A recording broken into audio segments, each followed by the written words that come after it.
G'day everyone and welcome to Talking Leadership. This is Eric Perez welcoming you to our ongoing series in Talking Leadership, obviously. And today I'm talking to someone under the Australian Entrepreneurs banner of the podcast series. So by way of introduction, my guest is the Managing Director of the Code Company Proprietary Limited, and I've had the good luck to have him on a previous podcast. Can I welcome to the podcast, Mr. Ben May. How are you, Ben? Good. Thanks, Eric. Good to be with you.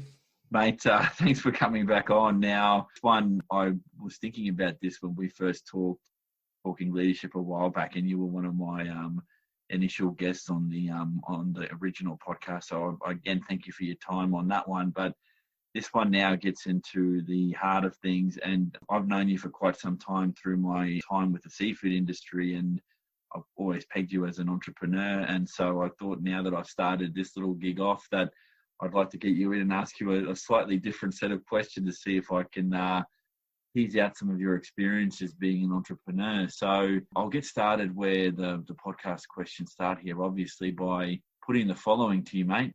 What was your pathway to becoming an entrepreneur, Ben? I think for me, it was really the only path that I knew growing up. I saw both my parents, their parents and my grandparents all follow a path of doing their own thing. So never really falling down an academia or even employment path. So they always all seemed to be self-made in whatever path they were. I think my grandfather, was a builder, and my father and his brother, built fishing trawlers, which is how we cross paths in this world. My mother worked in a nursery or owned a nursery and did things with that. So I guess that was always in my mind. So going through school, I didn't really have a strong urge to follow the academic path and figure that side of things out. I just sort of assumed I'd get to a certain point and something would happen and I'd figure it out. So I completed grade 12 high school and sort of just jumped straight into, I guess, exchanging what I could use my brain for to make a dollar. And it sort of evolved over that. I didn't go into it with a specific plan of what I wanted to do. I very much sort of just followed my nose, followed what's worked, what hasn't worked, what's come naturally, what's been enjoyable, and where I've had sort of a natural affinity to, adding value to other people's lives and being able to, survive and employ people to do the same thing. Okay, so it's almost you were genetically predisposed to becoming an entrepreneur. That's I think you certainly you pick up things. I think if you grow up in a household that puts a lot of prestige on academia or high universities and things like that, I think you will naturally have that predisposition to going down that path. And I guess I never had any of those things, so I sort of always just instinctively thought of making my own path, and that's sort of where I got to. One of the things that I wanted to tease out a little bit in this podcast, if I can, with you, is the differences in your experience between leaders you've met and entrepreneurs that you've met, because I'm sure you've come across both. Now, for the sake of keeping people's names off here that maybe don't want to be identified, can I ask you to draw on your experiences and tell me if you believe that there is any difference between the leaders you've met versus the entrepreneurs that you've met, or is there some kind of hybrid, or what have you found in your travels, Ben? There's probably a spectrum, like everything in life, where people's personalities pull them more towards a entrepreneur mindset versus a leadership mindset. I think you can be a good leader, going to use a school analogy of, a school captain or a football team coach or something like that presents leadership qualities of, taking people with you on a journey and things like that, versus right at the other end of the spectrum, a entrepreneur doesn't necessarily need to take people with them. They're kind of that typical ideas person and willingness to take risks and push the status quo and sort of not take standards as as a given and will challenge that. So I think in a business sense, the best entrepreneurs probably have a lot, if not all, of the leadership qualities they need to take people on those same journeys, especially if an entrepreneur is one that's going down a less trodden path, and people need to also buy into that vision and go down that path with you. Otherwise, If you're trying to do something more adventurous from a business perspective, yeah, I think you need to have leadership qualities to take people. Otherwise, it's going to be very lonely doing it yourself. I was going to ask before you threw that curveball at me at the end, treading the lonely path. Do you see entrepreneurs that you've met in your travels as somewhat of being lone wolves in some sense? Because some of the podcasts that I've done previously, the distinction that's been made between leaders and those crazy people in your world of entrepreneurship and entrepreneurs, that they're very much alone in the world in as far as they generate the ideas and they find that path that's least trodden, and then people that are with them, it's not necessarily the primary function of being an entrepreneur to get people to come along. Just the strength of the vision and what you're doing will just attract people to you to get there. So what I'm asking in some senses, and this is the me trying to access my grey matter a bit here, is does the follower matter as much to an entrepreneur than it would a leader in a business where you're being paid to be a leader versus when you're on your own and doing it on your own, Ben?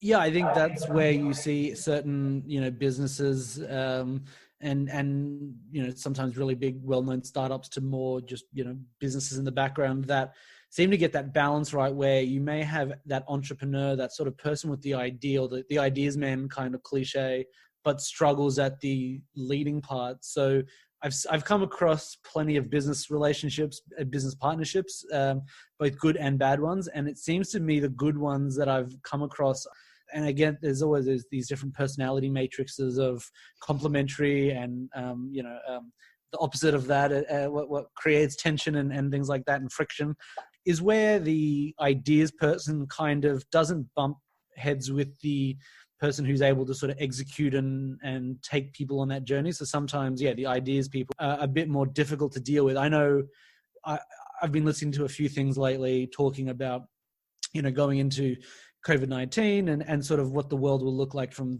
that perspective. And in digital agency world where I live, founders of digital agencies are typically whatever the personality type, where we don't do a lot of scenario mapping and sort of planning, I guess, for lots of situations, because the nature of our work is always critical thinking, act on our feet.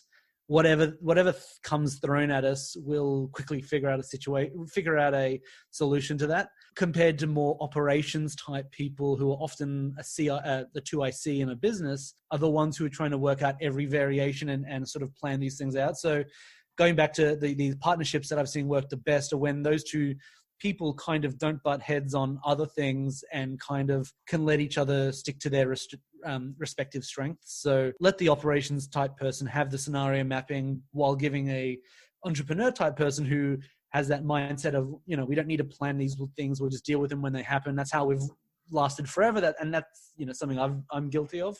So I think they're the best situations I've seen. Otherwise, you end up with people sort of on their toes, or sort of gaps between leadership and things like that with a business. Okay, and that paints an interesting picture. That in that world of is there a difference in between leaders and entrepreneurs? Is that ability to be able to separate out the things that you're good at versus the things that you may not be, that another person can take on. And that to me also sounds like a generic leadership trait, that when good leaders get teams together, you pick people that complement your skill sets, but also are expert in areas that either you don't have a skill in, or you just have absolutely no time for doing yourself, that you have no interest in, but are necessary to get a particular job or a particular task done. Yeah. I don't think you're a leader really if you're hiring people who aren't as, if you're hiring people with less ability than you are because of insecurity or whatever the reason, that's not really leadership at all. That's just sort of hiring lots of assistants and giving them different titles, rather than having the confidence to hire people who are better at certain things and to be willing to be challenged on certain things. I know where my strengths are, and hiring people who are better at other things, at the end of the day, because I don't have to do those jobs anymore. So I'm very happy with that. It probably happens more than you realize, Ben, and I'm sure you've met people that have set up businesses where their staff and the business environment that they've established for themselves is not one that does that. But anyway, each to their own. And I guess out of this, one thing I'll throw in the mix is you learn from those people as well, that if you're not prepared to let go of a bit of ego, or at least be challenged in your thinking, you're not going to become better at what you do. And I have a sense, given your responses so far, that you probably had that thrown at you more than once. And sometimes it's okay not to agree on something. It's how do you find a way out of a constructive argument that doesn't end up becoming a destructive argument or something that's going to derail what it is that you're trying to do. Yeah, and I think it's those complementing personality types that you have to, and I don't know how you get that. Sometimes it's just a matter of luck or what those qualities are, but I think that's when that sort of chemistry just works, that's the best. And then every iteration or deviation of that, all the way through to the worst kind of just people who butt heads and it just never works, and it ends up usually, very fantastically, and, bank accounts raided and superannuation not being paid and all those kinds of horror stories that I've seen, firsthand and things like that. What's the most difficult part about being an entrepreneur? There's probably a lot of things. I think a lot of people, who are sort of, I guess in my world, again, entrepreneurs of agency owners or principals or founders or whatever else, often will talk about the quote, the lonely at the top phenomenon of, if you are sort of the principal of an agency or whatever business that is, at the end of the day, everything rolls up, every problem rolls uphill, and it can sometimes feel like, that's all you're dealing with every day. And, you haven't got a flat structure. If you've got sort of the pyramid or some variation of that, at the end of the day, if you're the one who has to make the hard decisions, especially, right now with, a looming recession and all kinds of economic turbulence, there could be some pretty tough decisions that you have to make as a business owner or entrepreneur, for the greater good. And at the end of the day, everyone will be thinking about their own interests. Like that's human. Everyone has to think about themselves at that level, but you're going to have to make some decisions that may be very tough. And, 6 o'clock at night when you're at home, you have to sort of deal with those kinds of things. So there's a very different approach to, mental health and things like that of sort of balancing all of that out. So let me ask you, in your career, how have you helped to balance yourself out? Have you picked certain people that help you to enter that sort of the chill out zone? Do you exercise? Like, what do you do to get to that place where you can see the pathway forward, I guess is what I'm trying to ask.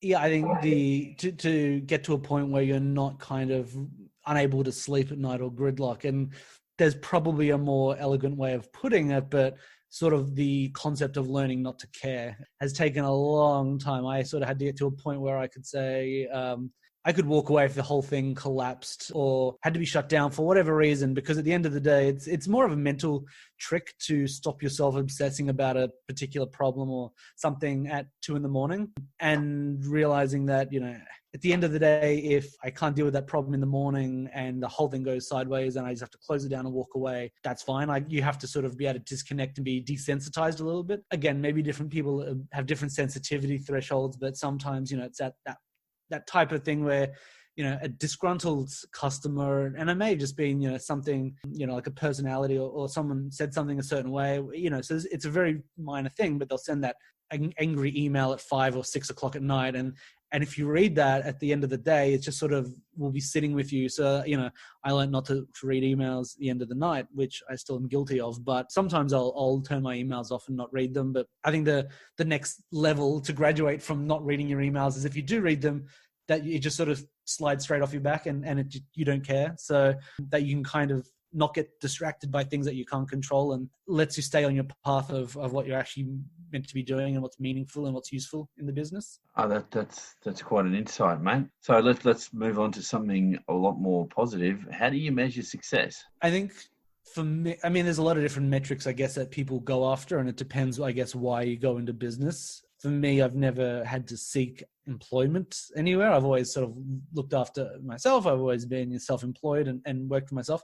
So I think that has extended into a certain level of freedom that I'm accustomed to, of never having to really report into somebody. I mean, arguably, as a agency owner, I report to all our clients. You know, if I'm not even involved in a project, but a client's upset for whatever reason, that comes back to me, and I kind of do have to report to them that way. But the same thing, if I want to start work tomorrow at 10 a.m. or at 5 a.m., I can just do that. If I want to go out for lunch, you know, or if I want to take Friday off, I can. So I think for me, the greatest KPI that I've enjoyed is freedom and flexibility. That's been something to work. I mean, financially, things don't excite me that much. I've been I'm not, that doesn't hit a happiness KPI or something like that. If I earned, you know, $500,000 salary, I'd be happy. Like, I'm not striving for that. I have flexibility and freedom, and stress is probably the other thing that would be as equally paired with flexibility is not having to stress about things. So that's come from that ability to sort of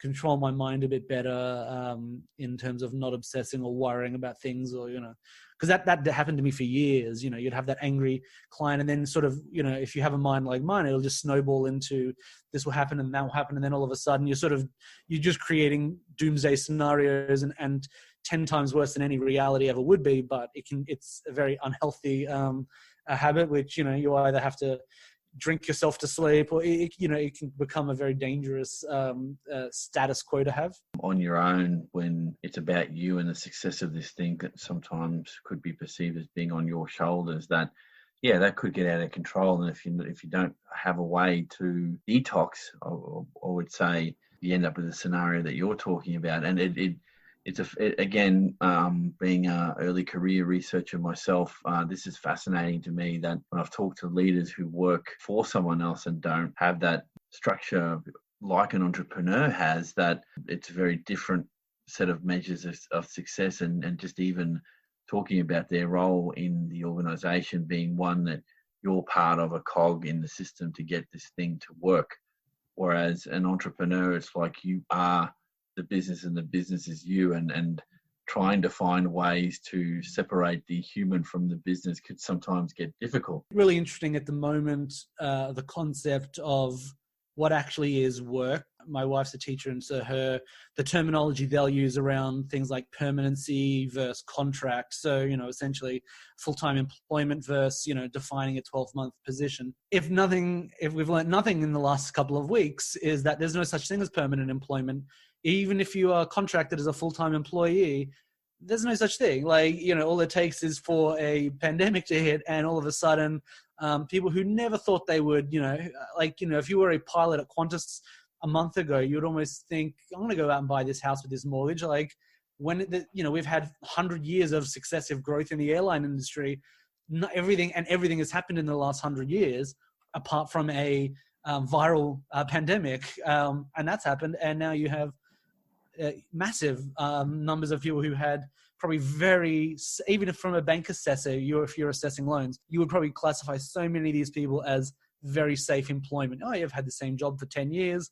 There's no way this is going to change. And then all of a sudden that's gone. So it's interesting, because that's the same problem you as a entrepreneur starting out is, how do you fund this? How does it not fail and I have to go get a job at Woolworths stacking shelves or whatever that is? But even as an employee, you know, you can employ someone as a full-time employee, but that doesn't mean that that's a certain thing for life. So I think everyone up and down the chain are going to be going through a bit of a realization process and resetting expectations a little bit. And that's kind of this whole talk of, you know, the gig economy that's sort of bubbling away. It's still a while away, I think, before it's sort of a mainstream concept, but I think that's where those things are going to converge, and sort of, you know, like an entrepreneur, you know, work can be fluid, it can be up and down, it can be all kinds of things. So what people get accustomed to, I think, you know, the idea that you'd go and work at the Ford Corporation for 45 years, you'd retire, get your gold watch, and you know, that day is finished. So, you know, I think the nature of work is changing. So people, even employees, are starting to take over more risk. And that's where you also see the rise of, you know, the term of like the entrepreneur, somebody who's maybe not an owner or has a skin in the game, but they're treated like an internal entrepreneur to run divisions or new product expansions, things like that. I think you're exactly right. For someone, and I claim no expertise in understanding what the best business structure is, but this idea that we've got safe, dependable jobs has now gone out the door, and the way businesses treat each other versus treating the potential consumer or client has changed a little bit. I'm not talking fundamental shifts. I think the fundamental shift is we have to embrace aspects of change a lot better than what we have previously. Because like you said, for example, if I lost my job here, we all have different circumstances. So I would have to get out and find any job to keep me going until I find another job that is suitable. I have no qualms of doing that if that's what was going to happen. And I've always sort of prepped myself for that, given the industry that I work in, because it can be volatile as well. And you're familiar with the seafood industry.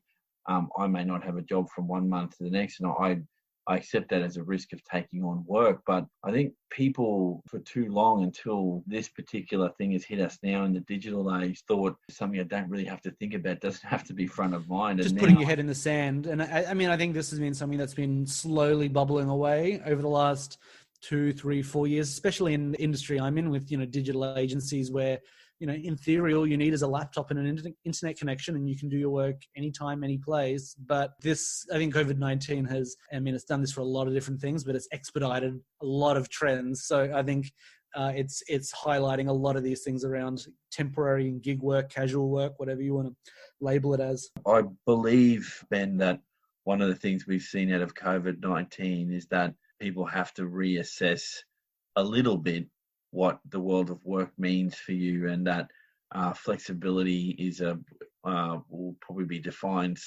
in a very different way. And I think the structure of our businesses are going to be challenged. And I foresee that there will be people writing about this episode in our history for a very long time, because people talk about game-changing shifts in how the world of work thinks of itself and how industries deal with one another.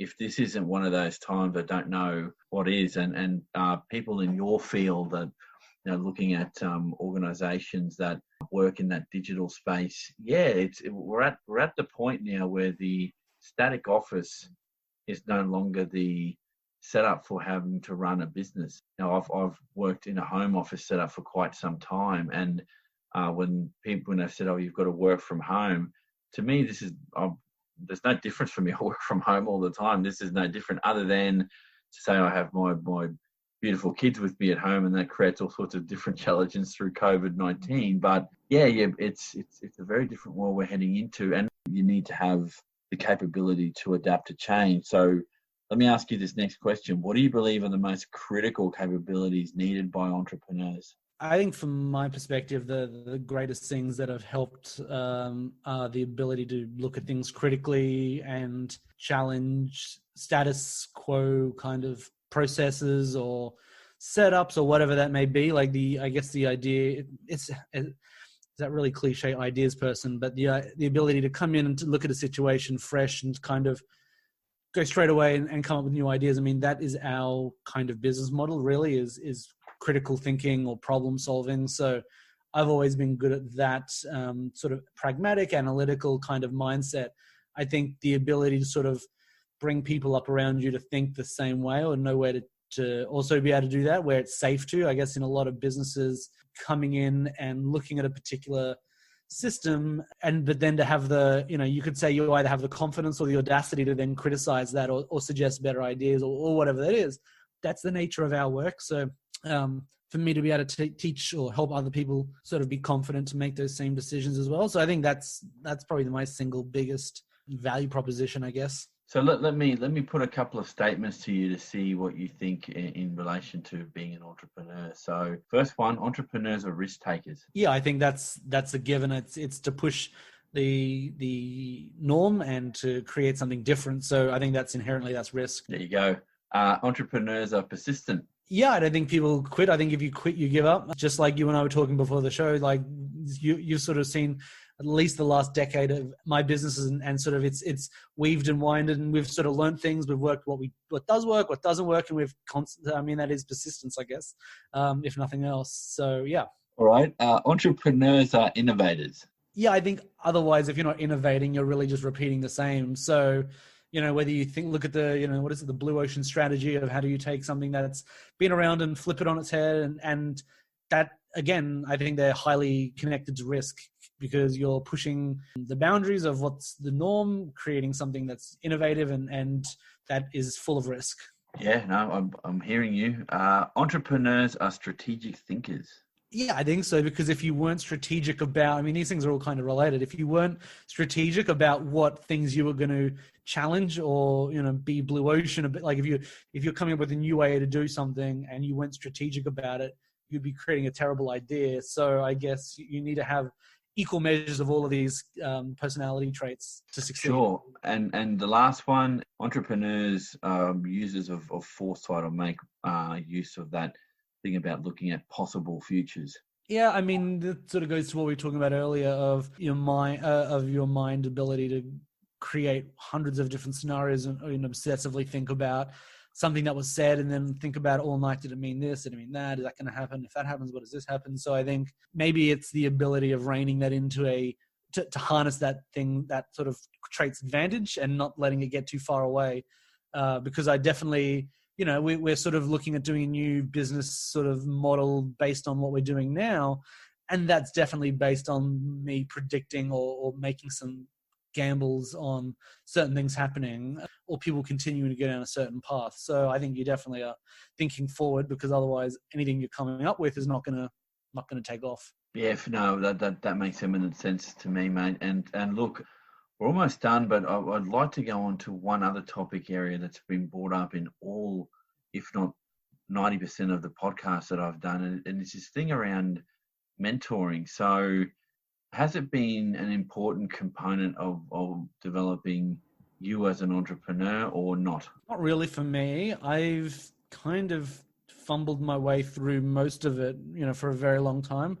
I've always, and it's probably what I do instead of direct mentoring, I guess, or calling it mentoring, is I've always tried to live by the rule of being the dumbest person in the room. So when I socialize, with business events or people I keep in touch with the most, I always, nothing's more attractive to me than another human, of someone who's smarter than me. It's something, at least. And I'll just surround myself with those people when I can, keep in touch with those people. That's how I've sort of, I guess, anecdotally learned things along the way. Or maybe you learn to think how other people think, and you pick the bits that make sense to you and reject the bits that don't or disagree with. So I've probably done that instead of what you would traditionally call mentoring. I know a lot of people place a lot of value on that, and the ability to sort of have that independent sounding board. So I've probably done it a bit differently, but probably a lot of the same benefits going down that way.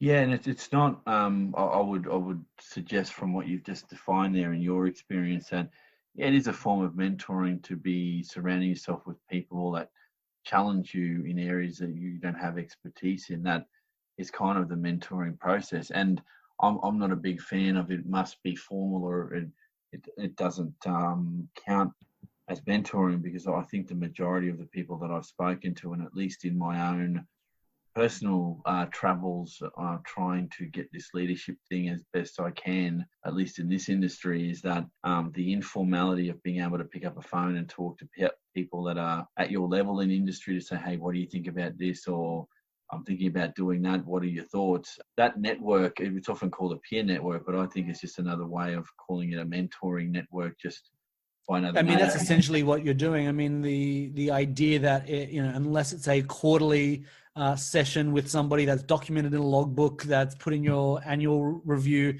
these are all the same kinds of things we're talking about with the future of work. Like, that's just not how it happens. I've had probably another variation of that, which has worked on various levels of success, is Mastermind Groups, which is very similar. And I haven't done a lot of that, but I've definitely, I went all the way to Cabo in Mexico to do one a few years ago. And that was partly to go to see Cabo and see what that was like. But it was also that was the idea. It was a 3-day mastermind type group, 3-4 days. And, it was a very unconference type approach where it's like, all right, here's the topic of the day, sit by the pool, have a drink, talk about this with, here's some digital product people, here's some agency people, here's some people who have worked in enterprise, and here's 10 or 15 people who are going to be at the same resort, and we're just going to sit and talk about sort of things and do maybe some round tables or whatever else, but very relaxed. But the ability to sort of take a few days to think about what you're working on or what you're trying to get out of work, life, whatever that may be, and again, hope that there's people who are smarter than you. At least it's something that you can go away with. Sounds like a dream situation for those that think big picture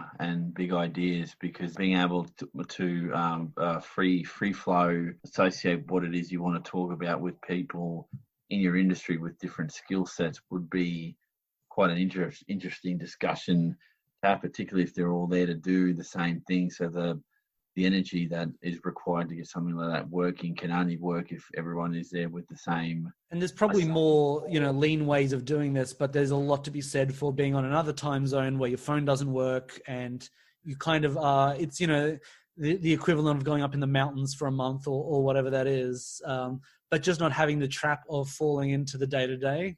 So sort of falling into a different reality for a little while to just get away from things to focus on other things is I wonder how we would go, Ben, if you ran a workshop and you said to every participant, the next 5 hours, I want your phones in this case, they're turned off, and you will have no outside connection to the world while we immerse ourselves in some thinking. I reckon that would make people go absolutely crazy. And why I say that is, and this is, I got this idea from a comedian, I'm not sure if you're familiar, and I'm sure some of the listeners are, Dave Chappelle.